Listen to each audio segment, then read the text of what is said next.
Good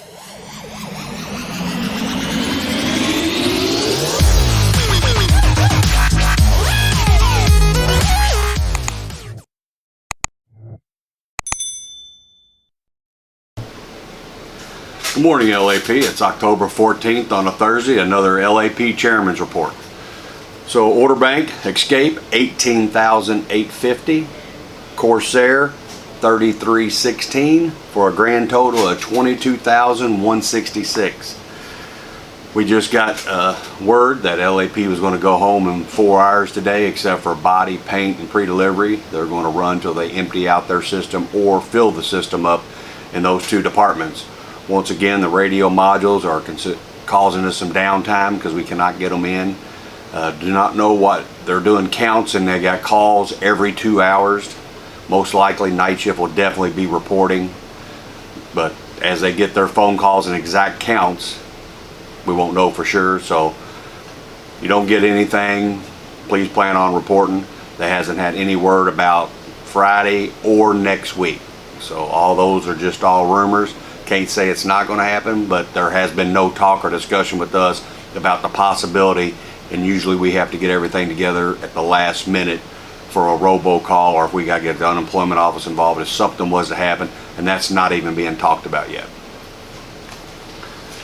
And like we talked about before, LAP and overtime, we knew going into the overtime for October is sketchy because suppliers and vendors not telling us the total truth about how many they're shipping us and what time it's going to arrive at the facility, and it's just getting to be a compound effect on everybody. So like this time, the radio modules, we know we still have door panel issues, and there's 1 or 2 items every single day that are right on the bubble of getting here on time to keep the line from being shut down. Ford's taken the vaccination voluntary. If you still want to be put in the system as vaccinated, you can go online and download your card at vaccination.ford.com. It's all voluntary.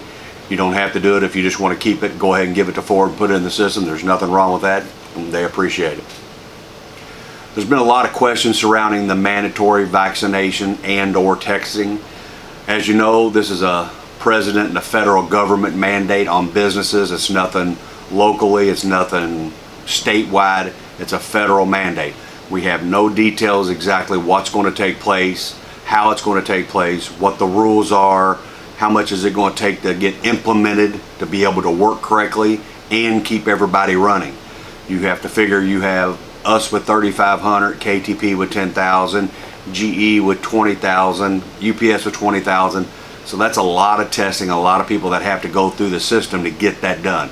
Is there going to be some sort of, divide that says, these companies don't have to, for the private employers don't have to? We don't have any details. So don't read a lot of the stuff into it yet until we get word. Just know locally, your UAW and your international UAW still feel that it's optional for the employees to make that decision on their own for them and their family members. And we're not going to sway away from that. Of course, the federal government trumps us if it comes to that point. But right now, we plan on filing a grievance if anything comes down where it has to force a vaccination. Local contract items, we have several items that are starting to actually get some movement on. Hopefully, here in a couple weeks, you'll see the painting done out for the turning lanes coming from the paint roadway, the 2 lanes turning right onto Fern Valley. We get that taken care of. We got the planning back from Liggett and Farley on exactly the grade lane entrance widening. Of course, everything has to go through the city or state if you're touching anything close to a roadway. So we got all that turned in. That should be coming back very shortly. Then we can get moving on opening the grade lane. Lots. They're looking at over here some additional foreign car parking. Have to take some of the RCS lot and moving that foreign car parking over there to hopefully have about 100 spots. We're looking at the vendors and contractors that are parking out here. We got a list of all the ones that come through the gates. We're identifying who their department they're reporting to, so we can find out where they're at, what they're doing in here, and if they need to be in here or not, and then giving them a different parking spot that will free up some spaces for us also. The leapfrog issue, we know it's very sensitive amongst all TFT and in progression. So we talked to the International Union during our President Chairs meeting. The leapfrog issue is being addressed. Looks like they've actually had some movement, nothing written down, nothing on paper yet to be passed out or given to us. But one thing, the International W and Chuck Browning, our Vice President, Ray Curry, the President of the International, have really been fighting and pushing Ford Motor Company to do the right thing, and it looks like we're getting some headway. And if it gets resolved or gets settled, they're wanting to go back to day one when the imbalance took place, and that's for the very first person that got skipped over to where somebody else hired in later than them made more money at that time. So at that period of time, they're going to go back to day one and make the corrections going forward for every single person in the agreement once it gets settled. He doesn't want to do anything more than go back to day one when the imbalance occurred and get everybody up to date with where we're at now and moving forward till we get to the contract, so we don't have this issue lingering over our heads come contract time, and make everything right and make people whole. The joint venture for Ford and the SK Innovations, as you know, that's 3 to 4 years away. But we are already, the UAW, International UAW, we're all already having talks, having discussions, exactly what's going to take place, how it's going to take place. And the good thing is, with making that announcement, we got plenty of time to do it, and we got a national contract in 2023 that we can put some additional teeth in to make sure that is a UAW facility. They're wanting to argue several things about being a joint venture and all that. That's no different than what we had up north with Saline and AAI with Ford. And luckily, our forefathers in our national contract thought in 1979 put a letter in the contract, page 499, that says Ford will recognize the UAW any new facilities that they plan on operating and running going forward. So we got that in our back pocket to also help us at least get the card check put out there for the members or the people that are hired on there to vote on if they'd like to have the UAW, our benefits, and our contract. During our President's Chair meeting, there were several discussions about how Ford is handling discussions with the International UAW on a lot of topics, like the OHAP and the facility where they're supposed to add 1,523 new additional jobs and a $900 million investment, where Ford was trying to back out of that and move product down to Mexico and not do what they agreed to in the last national contract. So the International UAW has been fighting Ford to make them do what's right. They're still in negotiations. We're supporting our brothers and sisters at OHAP, and we'll continue to support them in whatever need they need to make sure Ford does the right thing going forward. So we're going to hopefully avoid what may be a tough time come next contract, but our international is telling us it looks like it's going to be a hard, rough road. Don't know whether we'll get an agreement or not. So we're still a couple years away, but it's never too early to start planning, start putting a little bit more away for savings, just in case the inevitable happens and we end up having to go on strike. Nobody likes it, nobody wants it, but we're not going to give in just to let Ford keep getting what they want. The veterans recognition, we just had our walk this morning, and it looks like they got our 3 veteran wall boards up there at A18 in the aisle. So we're going to try to get those covered up. It looks like we're checking and verifying the names of everything that's on there. We still got a few more decals to get on the wall and some more painting to do, but it looks great. So all the ones where your name was missing or your name wasn't on one of the boards, hopefully we got everybody captured. Should be a little bit less than 500 names now. So we get your name up there, so when the recognition comes, we're going to try to hold it the week before for our Veterans Day recognition.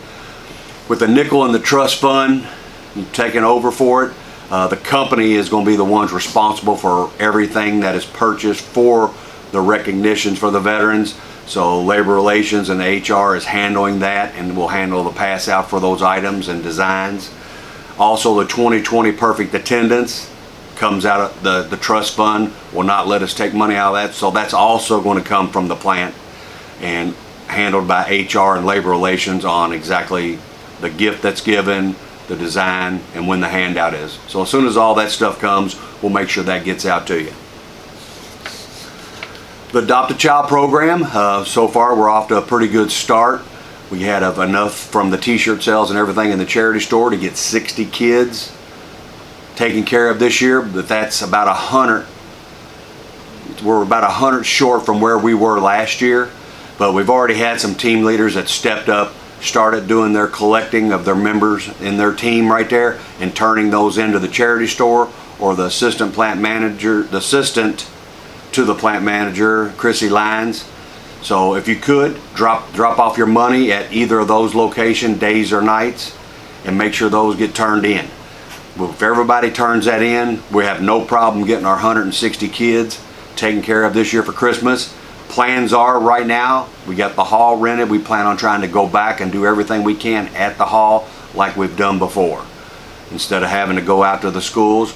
So hopefully COVID kind of keeps slowing down, keeps going in the right direction, and we can once again get them over to our hall. Everybody come, help us out, show the kids how much we appreciate them, and that the UAW is always here to be a community supporter. COVID testing, we still have COVID testing down at the UAW hall, 8:30 to 3:30, Monday through Friday. And that's wildhealthtesting.com/UAW. You can email them, set up an appointment. If you get your testing before 2 p.m. on the same day, you will have results before the end of the day. If you get in after 2 p.m., it's 24 to 36 hours currently, as long as everything don't blow up or we get some mandate that everybody has to be tested, and I'm sure it's going to take a little bit longer. There is a legislative initiative that we need everybody's help with to make a phone call to their Congress. The number's 1-866-287-6350. The bill's called Build Back Better Act, which is actually a $4,500 tax credit for an electric vehicle that is made in America and union made. So it doesn't get any better than that to get a tax credit for a American made car made by the UAW or made by GM or Chrysler. That's great. That's how we build things back in America. So call your congressman with that number and just tell them, hey, please support the Build Back Better Act. We want, American cars made by union members to get that $4,500 tax deduction.